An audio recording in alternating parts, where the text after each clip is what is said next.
Ya estamos con los siguientes invitados. Me refiero al doctor Oscar Cluset, el consejero del Colegio Médico del Uruguay, y con el doctor Raúl Lombardi, coordinador de la Comisión Asesora de Bioética del Colegio Médico del Uruguay.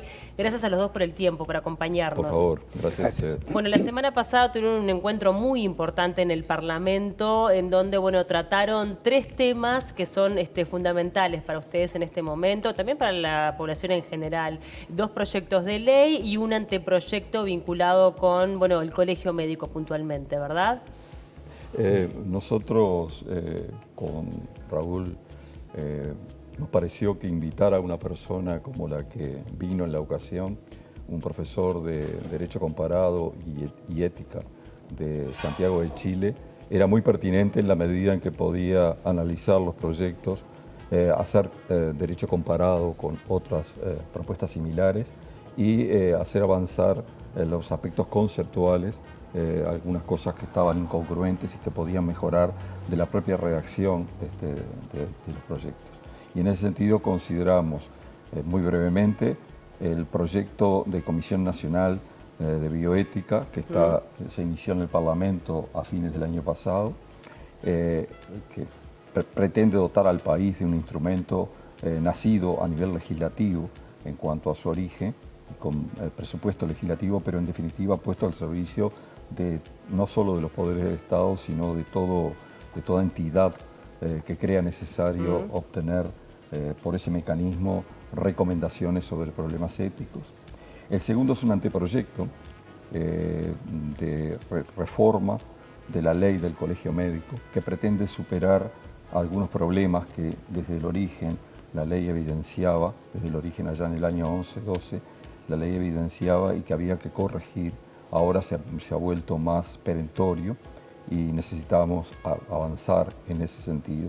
Y por último, en un proyecto que ya está muy avanzado porque fue aprobado en diputado, me refiero a la ley de eutanasia, que ya pasó al Senado, que ha experimentado importantes cambios y mejoras desde el punto de vista de los derechos de las personas y desde el punto de vista de las garantías en su forma de llevarlo a cabo, de manera tal que contamos además con la participación de los parlamentarios involucrados en los proyectos que trabajaron junto con nosotros de una manera que vale la pena destacar. Durante esos días se hicieron discusiones públicas, los parlamentarios participaron y hubo expertos como paneles de respuesta a lo que el invitado extranjero venía a exponer. Consideramos que fue muy positivo el salto. Con respecto a las conclusiones que pudieron sacar de los 3 proyectos, a nivel de titulares, en cada uno, obviamente el de la eutanasia es un poco el que está más arriba de la mesa públicamente, porque fue de lo que hemos hablado casi que a fines del año pasado, pero en cuanto a los 3 proyectos, ¿algún titular en cuanto a las conclusiones que les dejó? Bueno, recién el doctor Cluset decía algo que creo que es muy importante, porque fue una instancia con una característica un poco original. Es decir, los parlamentarios que están trabajando estos proyectos en las respectivas comisiones recibieron la opinión de un experto de afuera que leyó, por supuesto, conocía muy bien los proyectos y con su experiencia él hizo aportes muy relevantes. Una dinámica distinta a la habitual. Generalmente las comisiones del Parlamento reciben delegaciones, reciben opiniones, pero no tienen un experto que les aporte su experiencia. Eso fue un elemento creo que vale la pena resaltar. Y bueno, yo creo que como titulares, en cuanto a la Comisión Nacional de Bioética, quedó claro que es necesaria y que hay que caminar hacia ella, ¿verdad? Y en ese sentido está trabajando el Parlamento. Bueno, el tema de eutanasia, como se decía recién, está avanzado. Es un tema que nunca está libre de polémica y de controversia.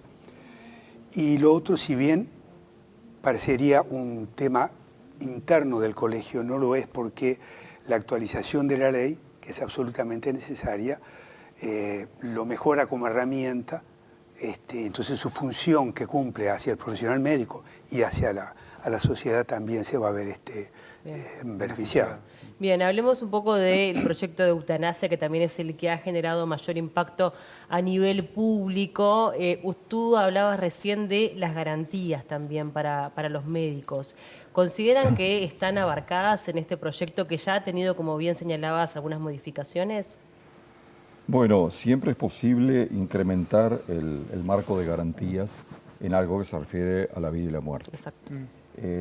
Pero nuestra postura como colegio fue ir tratando de reforzar al máximo esas garantías. Y eso hace referencia tanto a la indicación del procedimiento como a los órganos de revisión que lo hagan antes o después de decidido el procedimiento.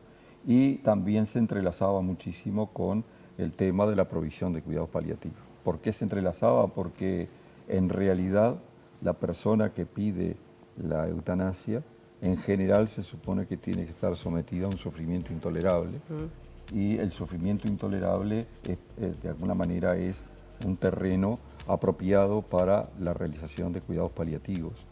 Si después de los cuidados paliativos dados en la provisión suficiente y oportuna persiste el sufrimiento insoportable, se justifica plenamente la solicitud de eutanasia.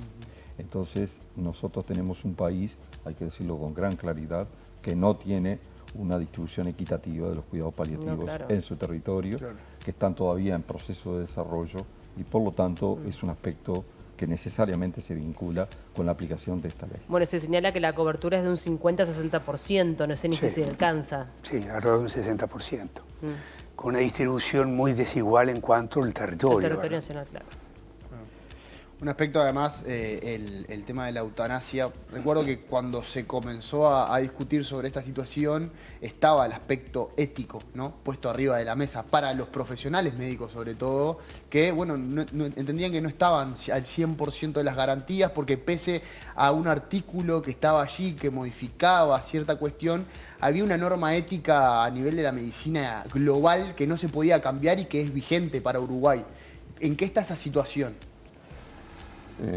Sí, a ver, el Colegio Médico no tiene una postura con respecto a este proyecto de ley, ¿verdad? Pero sí en el Código de Ética vigente hay un artículo que dice que la eutanasia es contraria a la ética médica. Sí. Efectivamente. Eso naturalmente genera un punto de conflicto muy importante en cuanto al avance de este proyecto de ley que ha motivado consultas y opiniones de constitucionalistas, de expertos en el terreno jurídico, porque hay un punto de conflicto.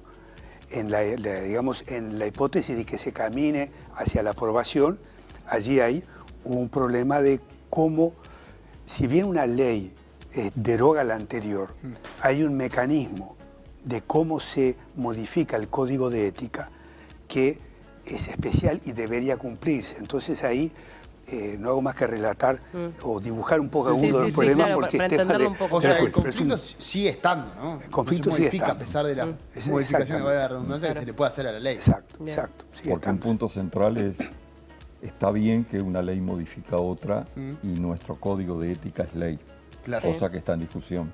Claro. Porque en la mayoría de los países no lo es, se aplica perfectamente y nosotros, los médicos del país, querríamos caminar hacia un código de ética que lo dejara en manos del propio colegio médico, tanto en la etapa de elaboración y discusión como de aprobación plebiscitaria. Y si se llegase a aprobar esta ley antes de esta modificación, ¿qué pasa? Bueno, hay varias Hay que hipótesis. preguntarle a los juristas cómo se La hemos resuelve eso. examinado con los juristas, Sí. hay un marco grande de posibilidades o de hipótesis, pero fundamentalmente lo que no queremos evitar es que el médico que una vez aprobado el proyecto haya determinado que lo mejor para ese enfermo es la eutanasia como procedimiento, por las convicciones que fueren y por los datos clínicos que fuera a recabar. Sí, y con el pedido del paciente. Con el claramente. pedido Por supuesto. reiterado del paciente Sí. ante un sufrimiento insoportable, se puede llegar a una instancia en la cual está exonerado de toda responsabilidad en el plano penal y civil, pero no en el plano ético, porque persiste un código que condena esa situación.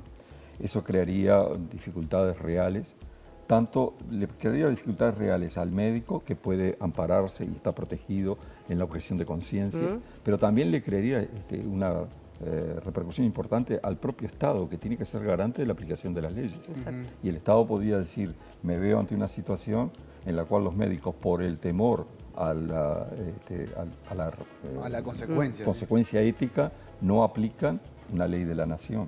Eso es algo que sería deseable poder superar. ¿Y los legisladores que están llevando a cabo este proyecto entienden esta situación Perfectamente. y Sí, sí. de alguna forma están intentando contemplarla o modificarla? Perfectamente, y están tratando o trataron hasta que salió de diputados, de modificarla en algunos de los sentidos que se le fueron indicando por las sucesivas delegaciones que fuimos pasando por la Comisión de Salud del Parlamento, donde estaba esto, la Comisión de Salud de Diputados. Pero bueno, era importante discutir este tema, era importante discutirlo con expertos juristas y yo sobre todo quiero recalcar, era importante llevar a la población este tipo de discusiones porque nos parece, así lo dijimos en más de una ocasión en la reunión, nos parece una forma de construir ciudadanía.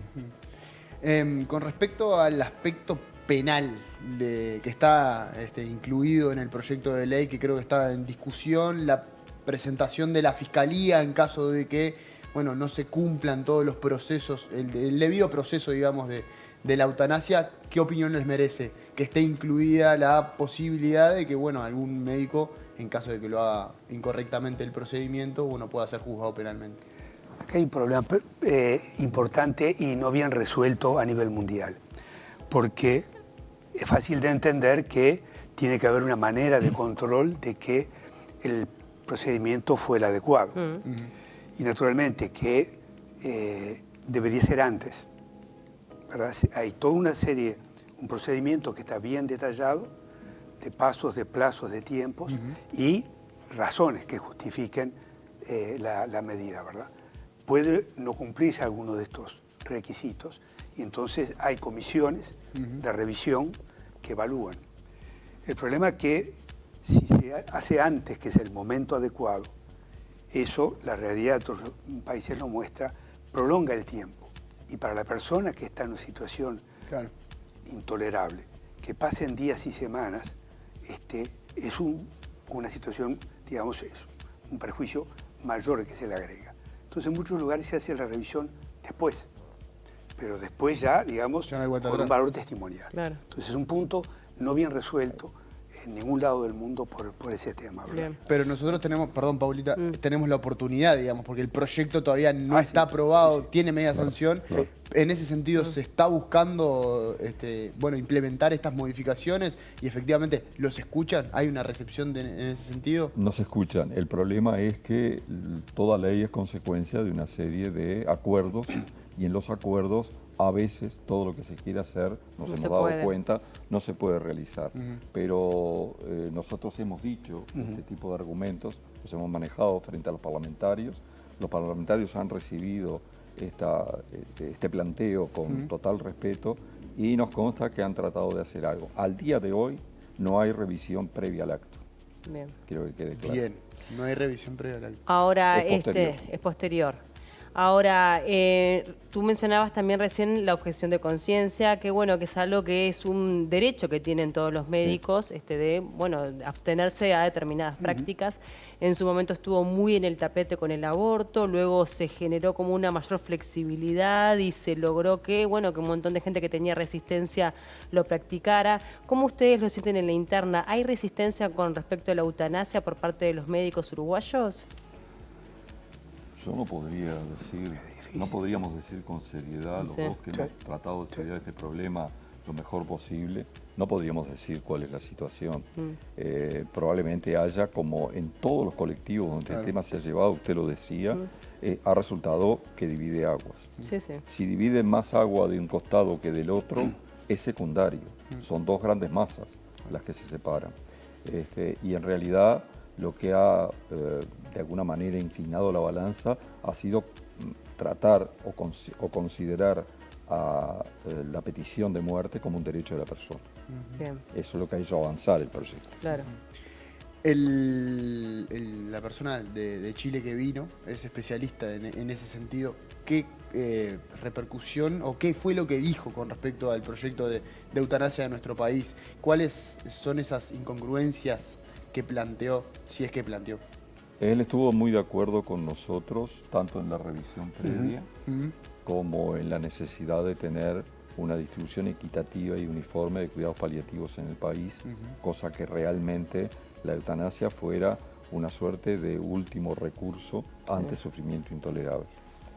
Él proviene de un país que está discutiendo este proyecto, que no lo tiene aprobado, que tiene diferencias con el nuestro, pero de alguna manera se alineó con nosotros en cuanto a que el pensamiento dominante debiera ser tratar de ofrecer garantías a las personas que van a recurrir esto, por un lado, a la sociedad que ve que hay un derecho que se está respetando efectivamente, y a los médicos que tienen que tener la tranquilidad de que van a poder realizar este procedimiento frente a indicaciones bien concretas y usando eventualmente del recurso de la objeción de conciencia si choca con sus valores. Claro, se lo preguntaba también de la objeción de conciencia, teniendo en cuenta que en su momento se acuerdan que se dio una situación en el departamento de Salto, en donde allí, bueno, no se podían practicar abortos porque la mayoría de los médicos no estaban de acuerdo con esta práctica, entonces ahí también se generaba una situación compleja que tenía que atenderse a nivel gubernamental. Entonces, ¿qué es lo que pasa si esta situación se vuelve a repetir con la eutanasia y se genera esa disparidad